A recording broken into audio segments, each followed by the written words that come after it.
예, 이제 우리 비로소 거의 한 달 만에 계속 우리가 말씀을 상고하던 고린도후서 말씀으로 돌아왔습니다.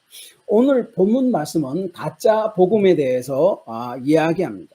가짜 복음이 진실된 복음인 양 잘 포장되어서 우리도 모르게 우리 속에 들어오게 되고 결국 그리스도인의 바른 믿음을 무너뜨리게 됩니다. 그래서 존 파이프 목사는 이러한 바르지 못한 복음을 받아들이게 되는 결과가 어떻게 되는가를 이렇게 이야기합니다. 사람들은 무너져가고 크리스천들은 약해져가고 있으며 하나님은 치욕을 당하고 계시며 영혼들은 죽어가고 있다. 얼마나 참 잘 표현한 말입니까? 고린도 교회는 여전히 거짓 복음을 전하는 자칭 큰 사도라고 이렇게 지칭하는 자들이 활동을 하고 있었습니다. 그래서 바울은 고린도 교회 성도들에게 이들의 잘못을 경고하기 위해서 할 수 없이 자신에 대해서도 좀 자랑을 해야 되겠다 하는 말씀이 오늘 본문 1절 말씀이에요. 1절을 보면 원하건대 나는 너희는 나의 좀 어리석은 것을 용납하라. 청하건대 나를 용납하라. 사실 바울은 고린도서 10장 17절에서 자랑을 하려면 주 안에서 자랑하라고 그렇게 강력히 이야기했습니다. 그래 놓고 이제 자신은 좀 자랑을 좀 해야 되겠다라고 이야기합니다. 그 이유가 무엇입니까?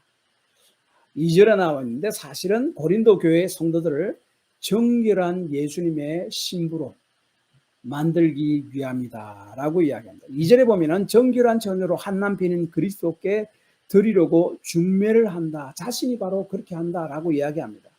당시 이스라엘은 사실은 동양권 아닙니까? 오래전 한국 결혼 관습과 좀 비슷했던 것 같습니다. 자기 스스로 결혼할 상대를 선택하는 것이 아니라 부모가 정해준 결혼 상대를 정하고 약혼을 합니다. 이 약혼은 함께 살지는 않지만은 이미 결혼한 것과 같은 그런 강력한 구속력이 있었습니다. 그래서 약혼을 만약에 당시에 파혼하고자 하면은 또한 이혼 증서를 정식으로 써서 주어야만 했습니다. 그래서 이 여자 부모는 자신의 딸이 결혼할 때까지 자신의 딸을 다른 남자와 가까이 하지 않고 정결한 신부로 잘 이렇게 가꾸어 가도록 보살피며 그 하늘에서의 그 신부 수업을 잘 시키는 것 부모들이 할 일이었습니다. 사도 바울은 자신이 바로 고린도 교회 성도들의 영적인 부모가 되고 나중 예수님께서 재림하실 때 자신은 그 영적인 부모로서 중매함이로다는 말이 중매쟁이를 이야기하는 것이 아닙니다. 그리스도께 참 영적으로 정결하게 만든 고린도 교회 성도들을 이렇게 데리고 가는 그런 역할을 한다라고 이야기하는 것이 바로 2절의 말씀이에요. 이것을 이야기하면 하나의 그 신부 수업을 이야기하는 겁니다. 성도들에게 말씀을 통해서 성도들을 교육시키고 영적으로 훈련시켜서 그들이 세상에 물들지 않고 참 영적인 믿음으로 사람으로 굳게 서는 것, 그것이 바로 앞으로 예수님께서 재림하실 때 신랑인 예수 그리스도께 정결한 신부로서 드리려고 하는 그것이다 라고 이야기하는 것이 바로 2절의 말씀입니다. 구약에서는 하나님이 우리의 신랑이라고 이야기하죠. 이사야서 54장 5절에 보면 이는 너를 지으신 이가 내 남편이시라. 그의 이름은 만군의 여호와시며 내 구속자는 이스라엘의 거룩한 이시라. 그는 온 땅에 하나님이라 일컬음을 받을 것이요. 우리를 그 이스라엘 백성의 남편이 영적으로 보면 하나님이다라고 이야기합니다. 신약에서는 신부는 교회이고 신랑은 예수 그리스도라고 이야기합니다. 이것을 위해 바울은 영적인 부모로서 하나님의 열심으로 그리스도의 신부인 고린도 교회 성도들을 정결한 신부로 준비시키고 단장시키기 위해서 자기가 열심을 낸다라고 이야기합니다. 그런데 문제는 거짓 사도들, 자칭 큰 사도라고 하는 영어 성경에 보면 슈퍼 아포스톨이라고 이렇게 번역된 성경들이 많습니다. 이 거짓 사도들, 자칭 큰 사도라고 주장하는 이 사람들이 고린도 교회에 슬며시 들여와서 다른 예수를 전하고 다른 복음을 전하고 다른 영을 전함으로 그리스도의 정결한 신부로서 준비를 하는 고린 교회 성도들의 영적인 삶을 무너뜨리고 있었습니다. 그것을 어떻게 무너뜨리나 하면 사실은 사단이 교묘한 말로 유혹해서 하와를 하나님의 진리에서 떠나게 만드는 것과 같이 이들도 교묘하게 하나님의 정결한 그리스도의 정결한 신부로 서야 되는 성도들을 미혹시켜서 영적으로 파괴시킨다라고 이야기하는 것이 바로 3절 말씀이에요. 그래서 3절에 뱀이 그 관계로 하와를 미혹한 것 같이라고 이야기합니다. 사단은 하나님과의 관계를 교묘한 불신을 심어줌으로 이간질했습니다. 창세기 3장 1절을 보면 하나님께서 에덴 동산에 있는 모든 실과 나무는 다 먹되 그 중앙에 있는 선악을 알게 하는 나무 실과는 먹지 말라라고 이야기했는데 사단은 그것을 뭐라고 이야기하냐면은 하와에게 다가가서 참으로 하나님이 동산 나무 모든 열매를 먹지 말라고 하더니 불신을 자꾸 조장시킵니다. 그리고 창세기 3장 5절을 보면 비록 그런데 내가 하나님이 먹지 말라는 그 선악을 알게 하는 나무 열매를 먹어도 먹는 날에는 내 눈이 밝아져서 하나님과 같이 돼서 선악을 분별할 줄 알게 된다. 그래서 하나님이 시기가 나서 너희를 그렇게 하지 못하도록 먹지 못하게 하는 것이다. 이렇게 살짝 그 사탕 발린 말로 유혹을 했습니다.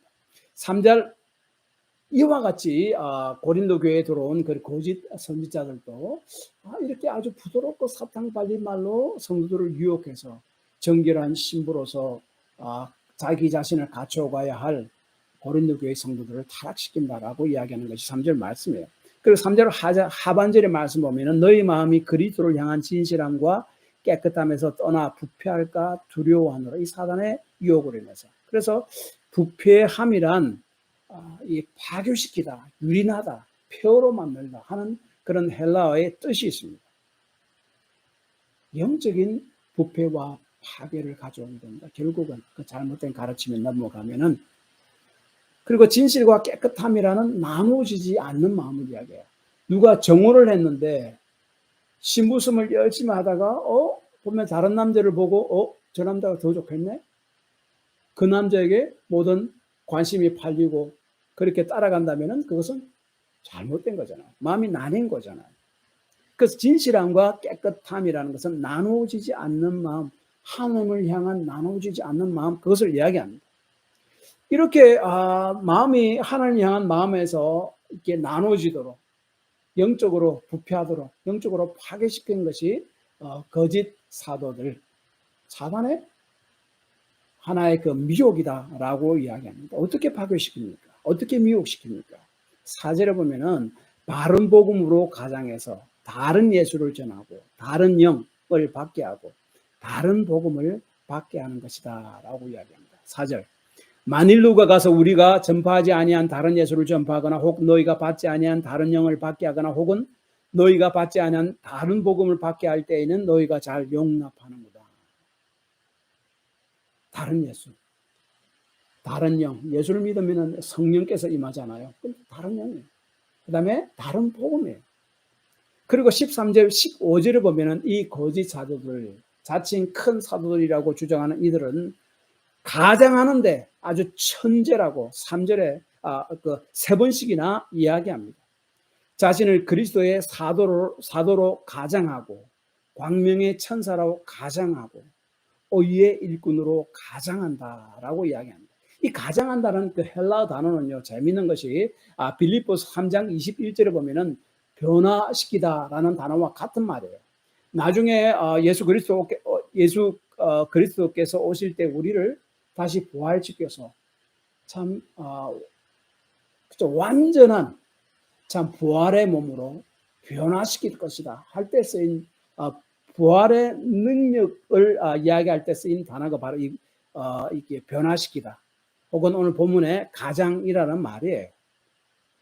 다시 말하면 거짓 사도들은 자신들이 하는 것은 부활의 능력과 같은 그런 능력이 자신들 가운데 임한다라고 그렇게 가장한 거예요. 거짓 주장함으로 사람에게 미혹했습니다. 오늘날 보십시오. 거짓 이 목사들, 그 텔레 에반젤리스트들 얼마나 많습니까? 어떤 분들이 옛날에 제가 처음 미국 와서 보니까 그 기독교 TV에 사람들에게 자기들에게 헌금하라고 하면서 자기 기도를 받으면은 자기 병들이 낫는다고 이렇게 이야기하는데 손을 탁 댑니다. 자, 이 TV에 나타난 자신의 손 위에 여러분의 손을 딱 일치시키십시오. 그리고 내가 기도하면 당신이 낫습니다. 이런 경우한 그런 이야기를 하는 것 제가 직접 본 적도 있습니다. 그래서 성도들을 부패하게 만들었고 영적으로 약하게 만들었습니다. 그렇다면은 성도들을 부패하게 만드는 다른 예수, 다른 영, 다른 복음을 전하는 것은 구체적으로 어떠한 것인가? 오늘 본문에는 정확하게 나타나 있지 않습니다. 그러나 그렇다고 우리가 그것이 무엇을 의미하는지 우리가 완전히 모릅니까? 그렇지 않습니다.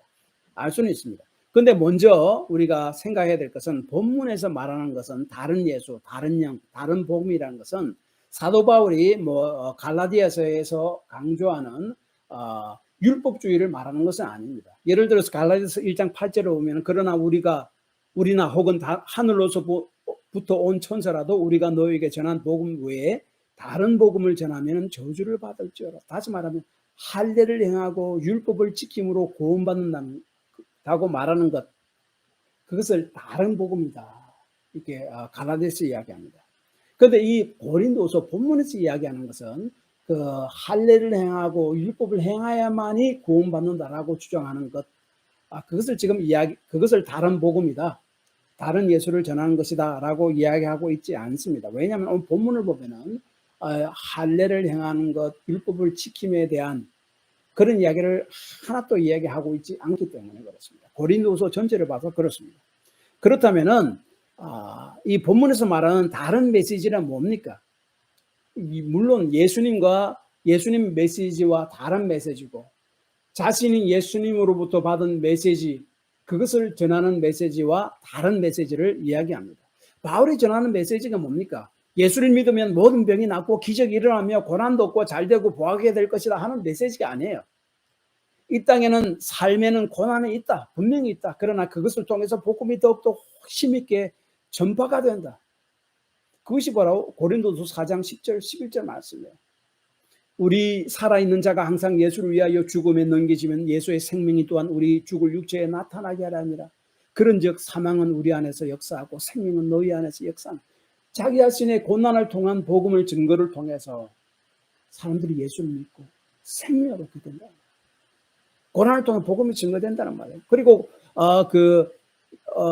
본문 말씀 고린도서 11장 23절에서 27절을 보면은 사도 바울은 죽음과 헐벗음과 위험과 위협 가운데 막 계속적으로 노출되어 있었다.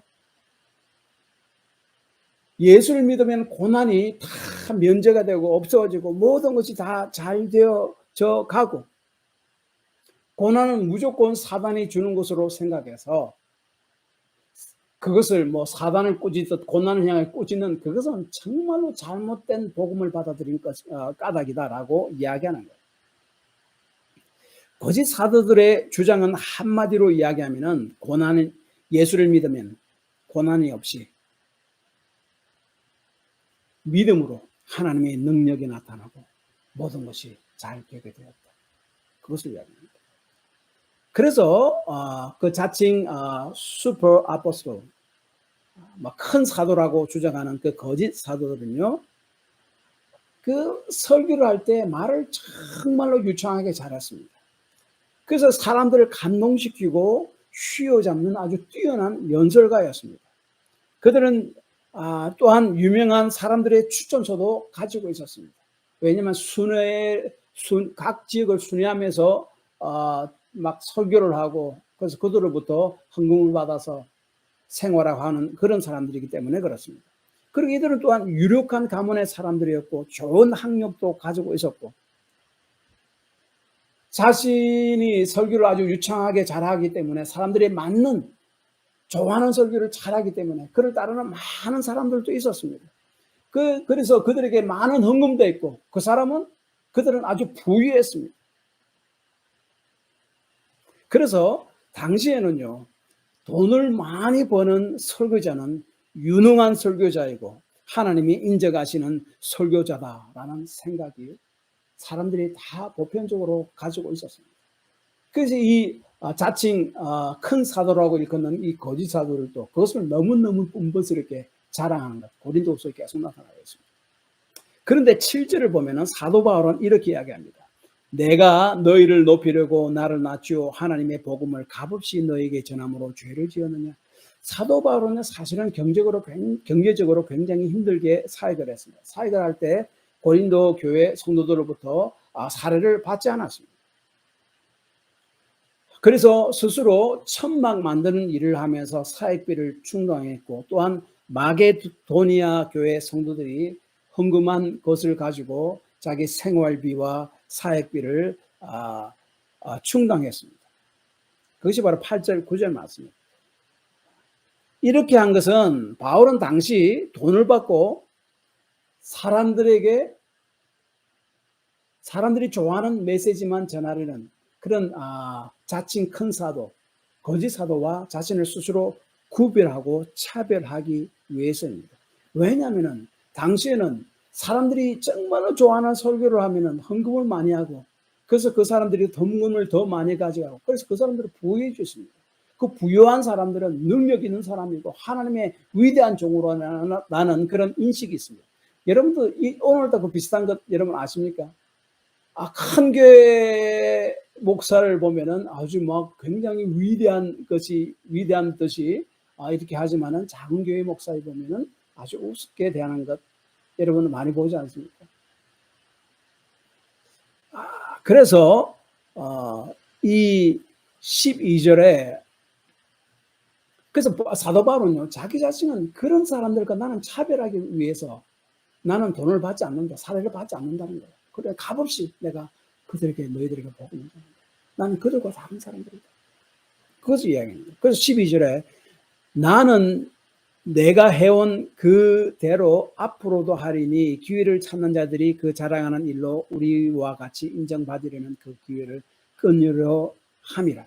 앞으로도 돈을 받고 사례를 받고 일하며 돈을 많이 받는 자가 더 능력 있는 자이고 하나님의 위대한 사도라고 잘못 생각하는 거짓 사도들과 자신은 차별을 두겠다. 그래서 앞으로도 계속 그렇게 나가겠다는 말이에요. 그래서 그들의 잘못된 생각, 너희들의 잘못된 생각 좀 한번 뒤돌아봐라는 것을 이야기하고 있습니다. 이 13절에서 15절을 보면은 이러한 자칭 큰 사도들, 거짓 사도들을 사도 바울은 엄청난 말로 비판합니다. 이러한 자들은 사단에게 완전한 아주 크게 비판을 하는데 한번 보시기 바랍니다. 거짓 사도요, 속이는 일꾼이요, 그리스도의 사도로 가장하는 자들이고 사단도 자기를 광명의 천사로 가장한다. 뭐 사단이라고 이야기하지 않지만 거의 뭐 사단을 따라하는 것이 따라한다는 듯이 이야기를 합니다. 사단의 일꾼들도 자기를 의의 일꾼으로 가장하는 것이 또한 대단한 일이 아니래요. 뭐 사단의 일꾼같이 그렇게 또한 이야기를 합니다. 엄청나게 그들을 지금 엄청난 말로 그들을 공격하고 있습니다. 그러면 이들은 정말로 완전히 사탄에게 완전히 사단에게 속한 자들인가? 라고 하면 사실은 23절에 보면 사도 바울은 그들이 그리스도의 일꾼이냐 정신없는 말을 하거냐 나는 더욱 하도다 라고 말하면서 그들도 그리스도인의 일꾼임을 좀 얼마간 인정을 합니다. 다시 말하면은 그들이 잘못된 복음을 전할 때는 사단의 하수인 노릇을 하지만은 회개하고 돌이켜서 바른 복음을 전하면은 그리스도인의 진정한 일꾼이 될 수 있음을 또한 말하는 고질이라고 생각합니다. 그래서 이 거짓 복음, 아, 다른 복음, 다른 영, 다른 예수를 전하는 이것들, 그래서 성도들을 파괴시키는 것, 그것을 오늘날로 어떠한 유의 사람들인가? 린다 빌리빌이라는 심리학자는요, 이 고린도 교회에 들어온 거짓 교사들, 자칭 큰 사도는 오늘날 그 파워 에반젤리즘을 주장하는 사람들과 너무나 유사하다라고 이야기합니다. 능력의 복음을 전하는 자들. 파워 에반젤리즘은 어떠한 사람들인가 하면은, 여러분 그 Third Wave Movement라는 말을 들어봤습니까? 제3의 물결. 존 웸바라는 사람이 시작했는데, 오늘날에도 하나님의 능력이 계속 나타나야 된다. 복음의 능력으로 병자도 나음받고 귀신이 쫓겨나고 병도 안 걸리고 하나님의 음성도 계속적으로 듣는 일이 일어나야 된다고 주장합니다. 그렇게 되지 않는 것이 잘못이라고 가르칩니다. 성경은 이러한 능력의 복음을 완전히 반대합니까? 그렇지는 않습니다.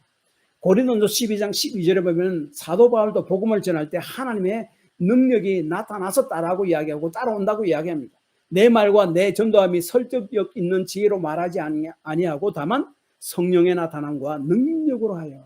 데살로니가전서 1장 5절도 마찬가지입니다. 이는 우리 복음이 너희에게 말로만 이룬 것이 아니라 또한 능력과 성령의 큰 확신으로 된 것입니다. 사도 바울도 그것을 인정합니다. 능력, 복음과 함께 능력이 나타나는 것을 인정합니다. 성경은 그렇게 가르치고 있어요. 저도 그것을 부정하지 않습니다. 이 땅에서 주께서 능력으로 일하심으로 병고침이 일어나고 귀신들도 쫓겨나오고 기적들도 지금 일어나는 것을 저는 믿습니다. 일으키십니다. 여러분도 아시다시피 6년 전에 제 아내가 출혈성 뇌졸중으로 아주 사경을 헤맬 때 그 병원에서 하나님이 저에게 호세아서 3장 19절의 말씀을 주셨습니다. 주 여호와는 나의 힘이라 나의 발을 사슴과 같게 하사 나를 나의 높은 곳으로 다니게 하시리라. 그 말씀을 딱 제가 보는 순간 하나님의 완전한 임재가 저를 완전히 휘감습니다. 그때로부터 점점 낫기 시작했습니다. 예? 저는 그것을 믿습니다. 문제는 병 고치고 기적을 일으킨 것은 주님께서는 항상 일으키겠다고 약속한 것이 아니라는 데 있습니다. 오히려 고난이 있을 것임을 주님은 계속적으로 이야기합니다. 이 땅에서 병 고침과 기적은 이미 병 고침과 기적들 하나님의 나라가 임함으로 그것은 이미 시작되었지만은 아직 완전한 것이 오지 않았다. 그래서 이 땅에 고난도 하나님께서 때로는 허락하시고 모든 병이 다 낫지 않는 것도 있고 그런 것도 있다. 기적이 항상 일어나는 것도 아니다. 그렇다고 하나님이 너희들을 내버려둔 것도 아니다. 하나님 계속 이 세상을 섭리하고 계시고 다스리게 가고 계시고 인도하고 해 가고 계신다. 하나님 나라는 예수님의 죽으심과 부활함으로 이미 일어났지만 그것이 아직 완성된 것이 아니라는 거예요. 그래서 이 땅에서 종종 한 번씩 일어나는 그런 기적들, 병고침들, 능력들이 뭡니까? 앞으로 주님 나라가 임할 때, 예수님께서 재림할 때에 우리가 하늘나라에 들어갈 때 그것이 완전히 임할 것이니 그것을 보고 지금 맛보기로 미리 맛보고 그 완전한 임할 것을 믿음으로 소망하며 인내하며 이 땅에서 오랜 있더라도 살아가라 하는 하나님의 사인이죠. 메시지죠. 그래서 나사로가 죽었습니다. 죽은 지 4일이나 되어서 막 썩는 냄새가 났습니다.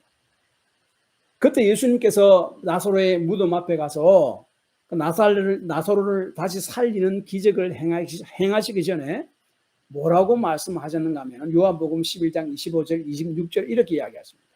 예수께서 이르시되 나는 부활이요 생명이 나를 믿는 자는 죽어도 살겠고 무릇 살아서 나를 믿는 자는 영원히 죽지 아니하리니 이것은 내가 믿느냐. 나사로를 죽음에서 다시 소생시키기 직전에 이건 부활이라고 이야기할 수 없죠. 성경이 이야기하는 부활은 우리가 마지막에 완전한 예수님과 같은 부활의 몸으로 부활하는 것을 부활이라고 그러고 이 나사로는 그냥 죽음에서 소송한 것이죠. 죽음에서 그냥 살린 거죠. 살린 것은 마지막에 있어요. 그 부활, 완전한 부활. 그것에 대한 하나의 예시로, 맛보기로 보여줌임을 그렇게 이야기한 것입니다. 그래서 예수 안에서 죽은 자들도 다시 부활할 것임을 말씀하셨고, 그 부활을 믿음으로 살고 믿음으로 죽어야 됨을 주님께서 말씀하신 것이죠. 그래서 그 린다 빌리빌이라는 신약학자는 이렇게 이야기합니다. 기적은 복음을 입증하는 것이지 복음을 대신하는 것이 아니다. 이 파워 에반젤리즘, 이 사람들은 마치 기적이 복음인 양 전하는 잘못을 행했습니다. 기적은 복음을 단순히 입증해주는 그런 역할을 하는 것이고 천국을 소망하게 만드는 것이지 복음을 대신하는 것이 아니에요. 그래서 그 기적을 경험하지 못하면 믿음이 없는 사람이냐, 복음을 잘못 믿는 것이냐, 그렇게 잘못 가르쳤습니다. 바울은 사도행전 17장 2절 3절에 벌써 이렇게 이야기합니다. 바울이 자신의 관례대로 그들에게 들어가서 새 안식일에 성경을 가지고 강론하며 뜻을 풀어 그리스도가 해를 받고 죽은 자 가운데서 다시 살아나야 할 것을 증언하고 이르시되 내가 너희에게 전하는 이 예수가 곧 그리스도다. 그리스도의 고난을 전하는데 그것이 바로 그리스도라는 거예요. 구원자라는 거예요. 그리스도께서는 고난을 받게 되었고 사도 바울도 그리스도의 고난을 자신의 몸에 채운다고 고린도서 1장 24절에 말씀합니다. 나는 이제 너희를 위하여 받는 괴로움을 기뻐하고 그리스도의 남은 고난을 그의 몸된 교회를 위하여 내 육체에 채운다.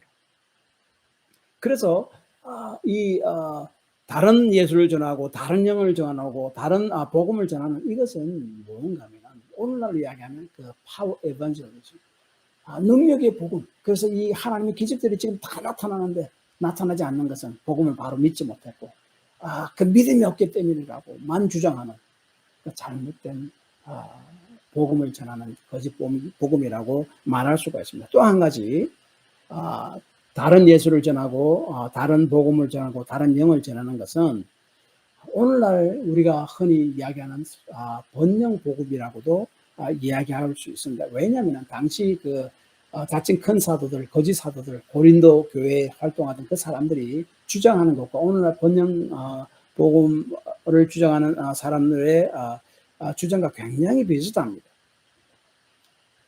한국의 한 목사님의 설교 중에 이런 이야기겠습니다. 예수 믿는 사람은 가난하게 살아야 한다는 것은 사탄이 하는 거짓말인 것이다. 왜냐하면 예수 믿는 사람이 얻어먹고 동량으로 살면 전도도 안 되고 독도 안 되고 영광도 안 된다는 것입니다. 네 이웃을 내 몸과 같이 사랑하라 했는데 이웃을 사랑하면 말로만 가지고 사랑해서는 안 된다는 것입니다. 우리도 이웃을 사랑한다면 이웃에게 먹을 것, 입을 것, 마실 것을 살아갈 길을 열어주고 도와줘야 되는데 우리가 도움을 주지 못하는 처지에 있는데 무엇을 도와준다는 말입니까? 우리가 축복을 받아야 이웃을 도와줄 수 있는 것입니다. 그럴듯하지 않습니까? 이것을 번영복음이라고 합니다. 미국에 또 유명한 T.D. 제이크라는 목사가 있습니다. 이분도 그 번영복음을 주장하는 사람인데 이분이 제가 오래전에 이분 실제 설교를 제가 미국에서 그 TV로 들은 적이 있습니다. 이분은 예수님께서 아주 부유하셨대요. 그 자기도 부자라요. 왜냐하면은 예수님이 12제자들과 또 그 외에 70인 제자들, 더 크게 500명의 제자들도 있었는데 각각 12제자들만 데리고 다니면서 먹고 입고 자고 하는데 얼마나 돈이 많이 들겠냐. 돈이 없다면 어떻게 그들을 다 먹고 입히고 했겠느냐. 그래서 예수님 부자라는 거예요. 그래서 자기도 예수님의 복음을 전하는 자신도 부자라는 거예요. 얼마나 그럴듯한 논리로 이야기를 합니다. 스티브 헌트라는 분은 번영복음을 다음과 같이 설명합니다. 그 중심에는 믿음을 통한 신성한 육체의 건강과 번영에 대한 가르침이 있다. 이는 건강과 부호, 성경을 믿는 모든 그리스도인이 갖는 자동적인 신적 권리라는 의미이며 구원과 함께 얻는 부산물의 한 부분으로서 믿음을 통하여 발생한다는 의미이기도 하다. 이는 그리스도의 대속이 죄의 제거뿐만 아니라 아픔과 빈곤의 제거를 내포하기 때문이다. 믿음과 죄의 용서함뿐만 아니라 빈곤과 아픔, 다 제거합니다. 그것이 그리스도의 복음이다. 그래서 예수를 믿고 잘 돼야 되는 거예요. 그래서 예수를 믿으면 병이 걸리지도 않고, 병이 걸리더라도 기적적으로 낫고, 어려움들이 닥치지 않고, 자녀들은 다 잘 되며 사업도 어려움 없이 번창할 수 있다고 이야기합니다. 그런데 문제는 뭔가 하면 성경은 이러한 것을 약속하거나 말씀하고 있지 않다는 것에 있습니다. 구약에서 말씀하는 복이란 신약에서 예수 그리스도 안에 있는 부요함을 이야기합니다. 구원을 이야기합니다. 예수님과 교제함, 동행함을 이야기하는 거예요. 그 부요함을 이야기합니다. 그리고 결국에는 천국을 가리키는 말입니다. 아브라함도 가나안 땅을 약속받았는데 결국은 무엇을 바라봤습니까? 죽을 때. 그것은 하나님이 나에게 줄 영원한 천국. 그것을 말씀하시는 거. 나중에 알고 그것을 천국을 바라보면 죽었습니다. 그리고 신약 성경에 보면 부에 대해서 경고를 참 많이 합니다. 예를 들어서 디모데전서 6장 9절 10절은 이렇게 이야기하나 부하려는 자들은 시험과 얼무와 여러 가지 어리석고 해로운 욕심에 떨어지나니 곧 사람으로 파멸과 멸망에 빠지게 하는 것이라.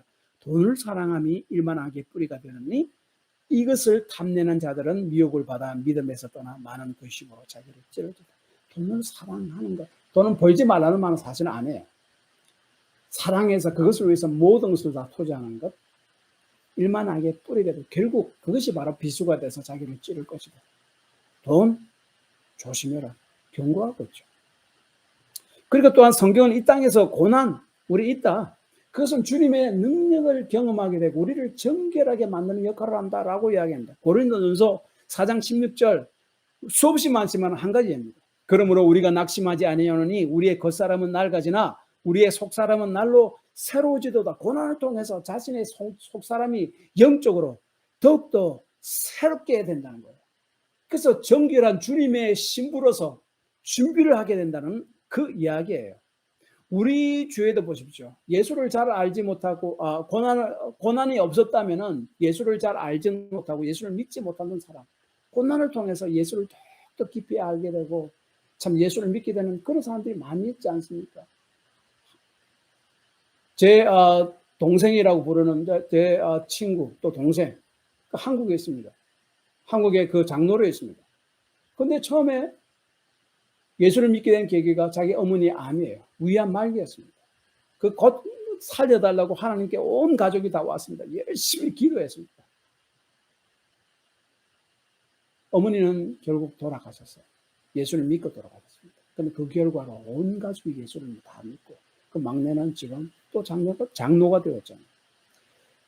그래서 시편 119편 71절에 시편 기자는 이렇게 이야기합니다. 고난 당하는 것이 내게 유익이라 이로 인하여 내가 주의 율례를 배우게 되었노라. 하나님께서 고난을 때로 이렇게 허락하시는 이유는 우리 생각에 좀 잘 못되게 또 허락하시는 이유는 이를 통해서 우리를 정결한 그리스도의 신부로 만들기 위함이다 라고 이야기합니다. 또한 성경에서 이 땅에서의 고난은 영원한 영광을 가져다 준다라고 이야기합니다. 고린도후서 4장 17절에 우리가 잠시 받는 환난에 경한 것이 지극히 크고 영원한 영광에 중한 것을 우리에게 이루게 하느니.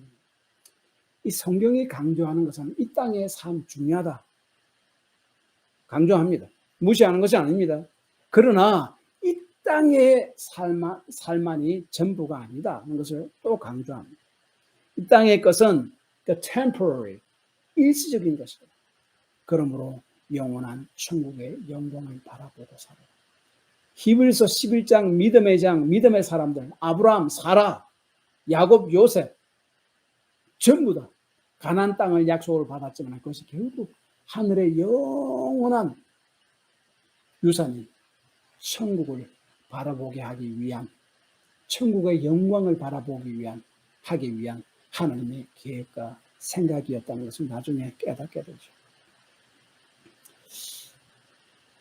그래서 이 파워 에반젤리즘이나 번영 복음의 문제는 장차 천국 가서 누릴 영광을 이 땅에서 다 누리려고 해요. 그게 문제예요. 천국은 이미 시작됐지만 예수님이 죽으심과 부활로 완성이 되지 않았잖아요. 우리 그 중간에 지금 살고 있습니다. 근데 이미 완성된 것처럼 잘못 생각하도록 잘못 가르치고 있습니다.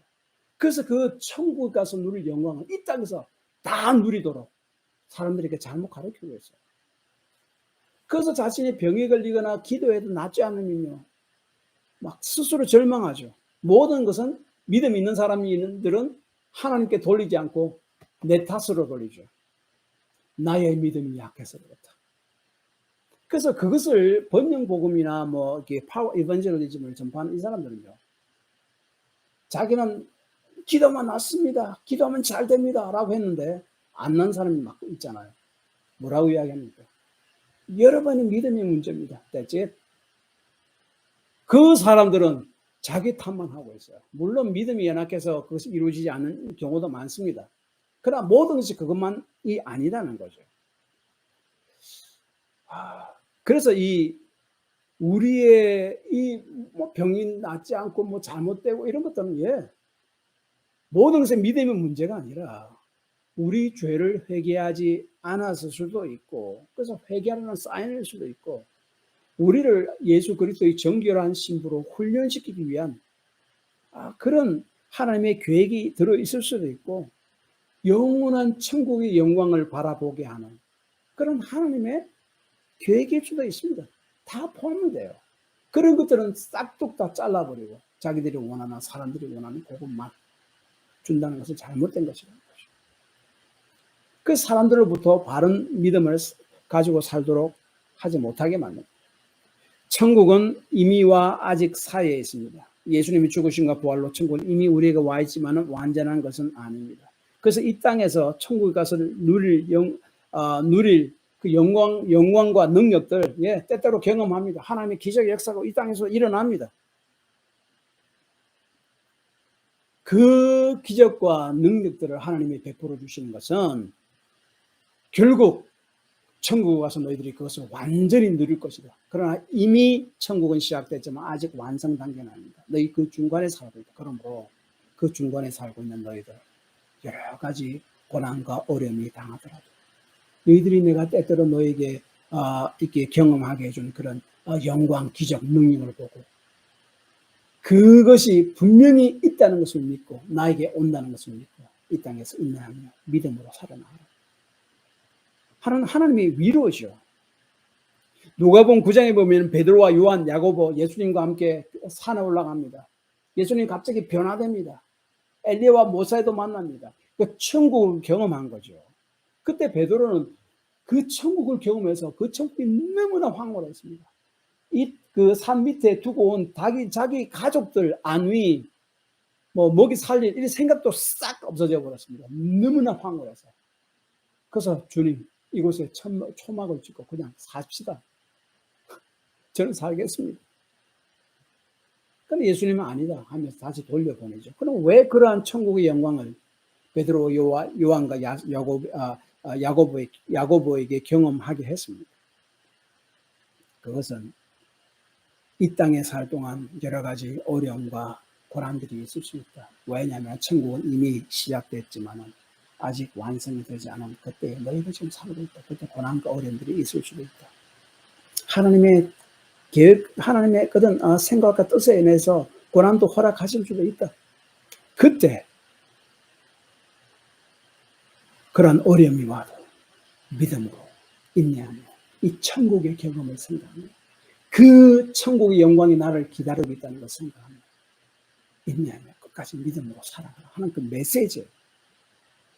그것이 바로 하나님께서 이 땅에 있는 우리에게 기적과 능력과 병고침의 기적도 베푸시지만은 항상 그렇게 하지 않는 이유입니다. 천국이 이미 시작되었지만 아직 완성되지 않았다는 것을 우리는 기억해야 되고, 천국을 미리 경험해서 천국을 소망하게 만들고, 그래서 그 믿음을 가지고 인내하게 살아가게 하려는 그것 때문에 이 땅에서 우리에게 하나님의 기적과 능력도 베풀어 주신다는 것을 기억해야 됩니다. 그리고 고난을 통해서 우리의 모난 부분들이 깨어지고 정결한 신부로 준비를 시키기 위해서 하나님께서는 그런 고난과 어려움도 때때로는 허락하신다는 것을 기억해야 됩니다. 결론적으로는 이것입니다. 사도 바울은 고린도 교회의 성도들은 바른 복음을 가르치고 믿게 하고 따르게 함으로 그리스도의 정결한 신부로 만들려는 그런 영적인 아버지의 마음이 있었습니다. 그런데 이 고린도 교회 그 거짓 사도들, 자칭 큰 사도라는 사람들이 슬며시 들어와서 다른 복음, 다른 영, 다른 예수를 전하는 거예요. 예수를 믿으면 능력이 나타나게 돼 있고 병이 바로 낫게 돼 있고 고난도 오지 않고 성공하게 된다. 그런 식의 복음을 전가하게 된 거죠. 그래서 사도 바울은 그것은 가짜 복음이다. 미혹되지 말라. 가짜 복음에 미혹되지 않는 바른 복음이라는 것은 천국은 이미 시작되었지만 아직 완성되지 않았다는 것을 기억해야 됩니다. 천국을 때때로 우리 이 땅에서도 경험하도록 하나님께서 기적과 능력을 베푸십니다.